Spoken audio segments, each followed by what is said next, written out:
يا صباح الفل على اجمل عيون متابعين، وحشتوني جدا جدا من اخر فيديو كنا فيه مع بعض. وفيديو النهارده بقى تشجيعي وكله طاقه وحماس وحيويه وراحه نفسيه. هتخلصيه وهتقومي بقى تخلصي حاجه بيتك. معلش يا جماعه، انا عارفه ان انا غبت عليكم كتير الفتره اللي فاتت دي، غصب عني والله. هحكي لكم بقى كده واحنا شغالين مع بعض كل حاجه حصلت معايا. بس لو لسه اول مره بتشوفيني اتمنى تشتركي عندي، وجودك معايا شرف كبير ليا، واللي معايا من زمان يحط لي بقى اللايك ويسيب لي كومنت حلو من ايديكم الحلوه. ويلا نصلي على الرسول عليه افضل الصلاه والسلام ونبتدي الفيديو مع بعض. فتحت بقى الشبابيك بتاعتي وشغلت قرآن. النهارده بقى يوم دراسي، فقلت اصور لكم كل حاجه من بدايه اليوم كده. صحيت بقى العيال يجهزوا على بال بقى ما اخلص لهم السندوتشات بتاعتهم واجهز لهم حاجاتهم اللي هياخدوها معاهم، لانش بوكس، ازازه الميه، الفاكهه اللي هياخدوها كده يعني. عملت لهم بقى سندوتشات جبنه فيتا على جبنه رومي. استنوني بقى الفتره الجايه، عندي افكار كتيره حلوه لللانش بوكس. انا النهارده ما كنتش مجهزه لهم حاجه، فقلت اعمل لهم جبن كده على السريع، وحطيت لكل واحد موزيه. وانا بالنسبه لي بحب اللانش بوكس اللي بيكون متقسم كده علشان اقدر ان انا احط كل حاجه لوحدها، ما احبش احط الفاكهه مع السندوتشات. حاولوا بقى لما تختاروا اللانش بوكس بتاع الاولاد تجيبوه متقسم، هيريحكم كتير. هعمل لهم كمان كوبايتين ليمون عشان تقوي المناعه بتاعتهم، لان اليومين دول الجو متقلب كده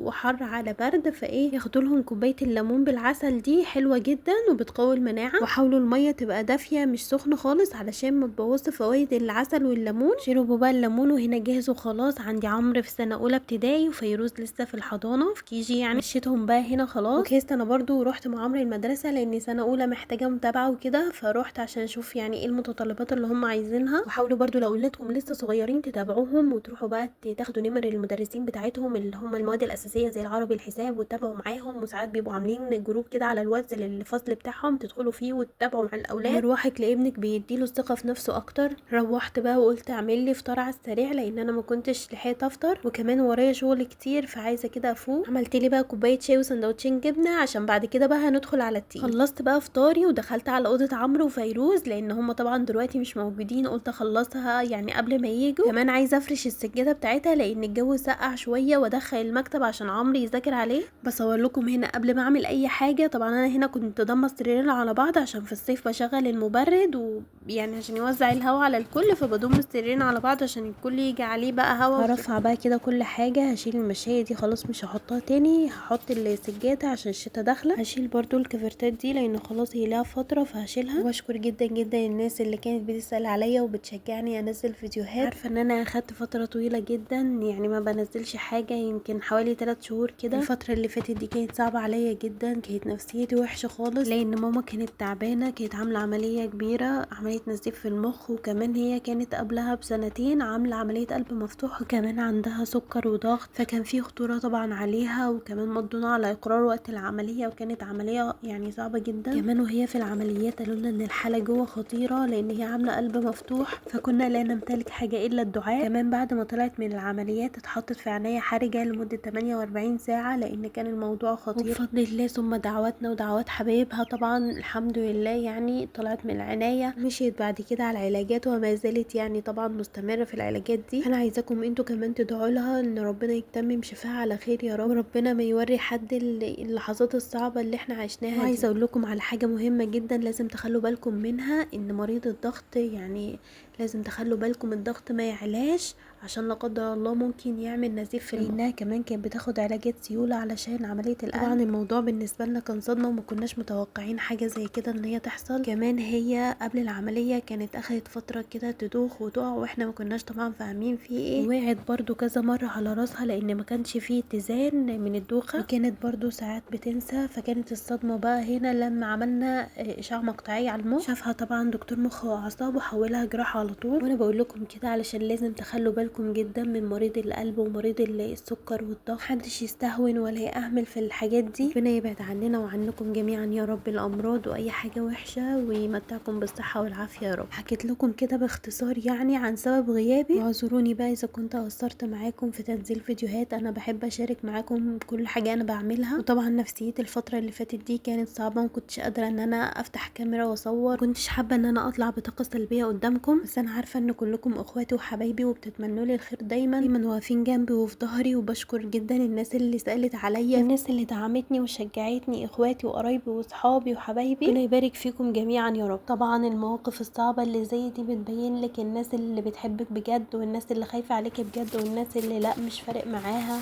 او الناس اللي بتتعامل كده واجب وخلاص. كل ده طبعا بيبان في المواقف اللي زي دي. كفاياني بقى رغي كتير، عارفه ان انا صدعتكم. تعالوا بقى نشوف عملنا ايه. بعد بقى زي ما شفتوا ما شلنا الكوفرتات، نفضت السراير ولمعت الخشب كله، كنست بقى بعد كده بالمكنسه الكهربائيه. ودلوقتي بقى هنمسح بالرغاوي بقى والصابون والجنرال وبالخرطوم والطبق بقى هنمسح الاوضه مسحه حلوه كده. هي دي بقى المسحه اللي انا بحبها، اللي بالرغاوي دي، اللي تحسسك ان الاوضه كده اتنفست. برضو كنست ومسحت البلكونه بره، بس ما صورتهاش معاكم لان في رخامه بين الاوضه والبلكونه، فبعملها بالشرشوبه وبنضفها قبل ما بدخل على مسح الاوضه. نشفت بقى الحته دي، هرجع السرير مكانه زي ما كان كده على الجنب جنب الحيطه، لان عايزه احط المكتب في النص، هجيبه وارجعه مكانه، لان انا في الاجازه بطلعه بره في الصاله وبدخله في الدراسه بس في الاوضه. هخلص الاوضه وبرده هدخل بقى على باقي البيت، بس انا مش مصوره غير الاوضه دي بس، ومصوره برده المطبخ. انما طبعا مسحت البيت كله بالجنرال بقى والميه والخرطوم. بعد بقى ما خلصت البيت كله كانت الاوضه نشفت، فرشتها بقى. وهنا بقى كنت نسيت المع الاكباس بتاعه النور، بلمعها بحته منديه كده بنقطتين كلور، تنضف بقى وبتبقى زي الفل.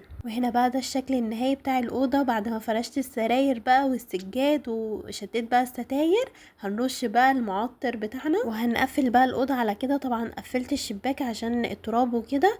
بحب استخدم جدا المعطر ده بتاع اشراقه من ماي ويل، ريحته قويه وبتثبت كده وبتقعد فتره وجميله جدا. وخلاص بقى هقفل الاوضه على كده، وهنروح بقى على المطبخ بتاعنا. بالنسبه للمطبخ هو ما فيهوش مواعين وما فيهوش حاجه، وغسل بوتاجاز وكل حاجه، بس الرخامه اللي هي فتره الصراحه مقصره معاها ومش بغسلها، وكمان كان في تراب الفتره اللي فاتت، فكل حاجه عليها مطربه عايزه اخدها اغسلها.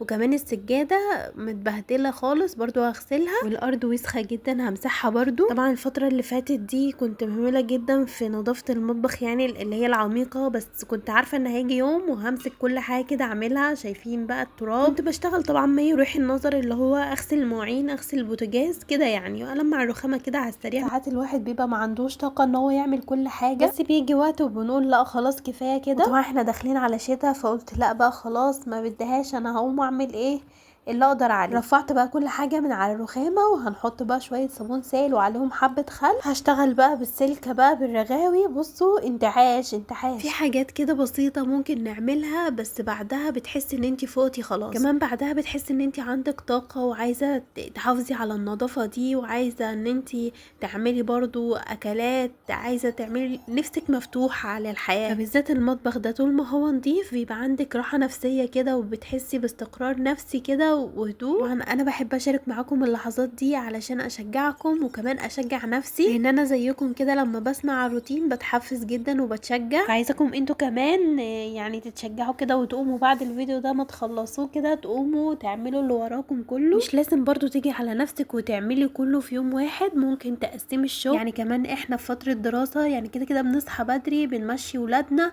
بعد ما بتمشيهم بقى بيبقى الدنيا فاضية وهادية ورايقة، تقدري تعملي بقى شغل بيتك كله. على الاقل بننجز يعني في فترة الصبحية دي، لان بيبقى فيها بركة. لكن انا كمان يعني باخد وقت عشان التصوير وكده، انتوا ممكن تنجزوا كل حاجة بدري بدري وبسرعة. كنت خلاص خلصت كده جنب حرف ال ده، خلصته. عملت زي ما شفتوا الجدار والرخامة كده. هلمع بقى بعد كده الجزء اللي من تحت اللي هم الضلف دول، هلمعهم فوطة مبلولة، ممكن تحطي جنرال، ممكن تحطي اي حاجة زي ما تحبي، بفوطه مبلوله وفيها معطر كده. هنبتدي بقى نلمع الالمونتال بتاعنا. عايزه اقول لكم ان الالمونتال هنا كان متبهدل، كان مطرطش كده لبن عليه. هلمع بقى الجنب كله من تحت، وطبعا كنت قبل ما اعمل الرخامه كنت عامله فوق. هنيجي بقى للجنب ده بتاع الحوض. بصوا عايزه اقول لكم اكتر مكان كان متبهدل الجنب ده، لانه جنب البوتاجاز وبيجي عليه زيت كتير، يعني كان صعب خالص معايا لانه في زيوت كده عند الرخامه. دعكته بقى مره واتنين بالسلكه، وكمان نزلت الفلتر وغسلته، هو كده كده بايظ يعني، بس ايه انا غسلته كده عشان يبقى نظيف. وغسلت الحنفيه طبعا والحوض وكل حاجه كده. هنشطف بقى، والمساحه دي حلوه جدا بتساعدني كده في الرخامه، وبالذات الرخامه بتاعه الحوض. كده بقى يعتبر اغلب المطبخ رق معانا، ما فضلش غير بقى السجاده والمسح. وبحب اغسل سجاده المطبخ بالصابون السائل والجل جنرال، لان الصابون السائل حلو جدا وبالذات لسجاد المطبخ، لان ساعات بيبقى فيه يعني بقع وكده. دعكتها بقى على قد ما قدرت. انا اصلا عامه ما بعرفش اغسل السجاد قوي يعني، في الغالب يعني الله يبارك له جوزي هو اللي بيغسل السجاد او بوديهم المغسله، انما السجاده دي عشان سهله كده وخفيفه فانا عادي ممكن اعملها. بظهر الفرشه كده بلم الميه، وطبعا لحد ما اشوف الميه نطفت خالص بقوم يعني ايه شطفها كويس ورفعها. كمان الدواسه اللي هي تحت الحوض دي غسلتها، سبتهم بقى يتصفوا خالص، وبعد كده مسحت المطبخ. اتمنى ان انتوا تكونوا يعني اتشجعتوا، عايزاكم بقى تشجعوني كده بكومنت حلو يفرح قلبي ويشجعني ان استمر، وان كمان يعني اتشجع بقى وانزل فيديوهات اكتر. جبر الخواطر برضو على الله، ربنا يسعد قلوبكم ويفرحكم دايما يا رب. خلاص بقى هنشف المطبخ بتاعي كويس، وهنا بقى تاني يوم كانت الارض نشفت وكمان السجاده نشفت، هفرشها بقى. خلاص بقى هنا كنت خلاص عملت كل حاجه ورجعت كل حاجه مكانها، طبعا غسلت كل حاجه على الرخامه ورجعتها تاني مكانها. عايزه اقول لكم ان انا بعد ما خلصت المطبخ وبقى كده حاسه ان انا عايزه اعمل كل حاجه وعندي طاقه وحابه ان انا اعمل اكل، وحابه ان انا ادخله كده واعمل كل حاجه بروقان. وصلت معايا لهنا ولسه ما حطيتوش بقى لايك، حطولي بقى لايك كده علشان الفيديو بقى يوصل لاكبر عدد من الناس والكل يتشجع بقى ويستفاد. ما تنسوش برضو تدعوا لماما ان ربنا يكمل شفاها على خير، وان شاء الله هبقى اخدكم معايا عندها كده واعمل فيديو عندها. اشوفكم بقى في فيديوهاتي الجديده اللي جايه. سلام عليكم.